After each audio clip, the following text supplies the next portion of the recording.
നിങ്ങൾ നോക്കി, എന്റെ വീട്ടിലേക്ക് ഇന്ന് യൂത്ത് കോൺഗ്രസ്സുകാർ പിന്നെ മാർച്ചിന് വരികയാണ്.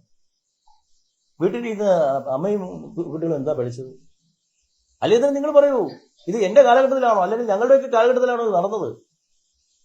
ഞങ്ങളുടെ കാലഘട്ടത്തിൽ ഇത് കൃത്യമായ മാനദണ്ഡ പ്രകാരം കൃത്യമായി ഏത് രീതിയിലാണോ ചെയ്യേണ്ടത് ആ രീതിയിലാണ് ചെയ്തിരിക്കുന്നത്. അത് ഞങ്ങൾക്കൊരു പിന്നെ ഒരു ഒരു ആക്ഷേപം ഞങ്ങൾക്കെതിരെ കോടതി പോലും പറയുന്നില്ല. പറഞ്ഞ ഒരു ചെറിയ സാങ്കേതിക പ്രശ്നം മാത്രമാണ്. ഞങ്ങൾ കൃത്യമായ മാനദണ്ഡങ്ങൾ പാലിച്ചുകൊണ്ടാണ്. അതുകൊണ്ടാണ് ദേവസ്വം വകുപ്പ് മന്ത്രി എന്നുള്ള നിലയിൽ ശ്രീ വി എൻ വാസവനും ദേവസ്വം ബോർഡ് പ്രസിഡന്റ് എന്നുള്ള നിലയിൽ എനിക്കും ആത്മവിശ്വാസമുള്ളത്. ഞങ്ങളൊരു കാര്യവും വ്യക്തതയില്ലാതെയോ കൃത്യതയില്ലാതെയോ ചെയ്തിട്ടില്ല. ചില സാങ്കേതിക പ്രശ്നങ്ങൾ ഉണ്ടായിട്ടില്ല, അത് ക്ലിയർ കോടതിയിൽ പറഞ്ഞിട്ടുമുണ്ട്.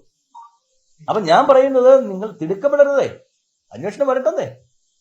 എന്റെ വീട്ടിലേക്ക്, എന്റെ ഭാര്യയും കുട്ടികളും താമസിക്കുന്ന എന്റെ വീട്ടിലേക്ക് ഒരു യൂത്ത് കോൺഗ്രസ്സുകാർ ധർണ നടത്തുന്നില്ല, പിന്നെ മാർച്ചുമായി വരുന്നതിൽ എന്തെങ്കിലും ധാർമ്മികതയുണ്ടോ?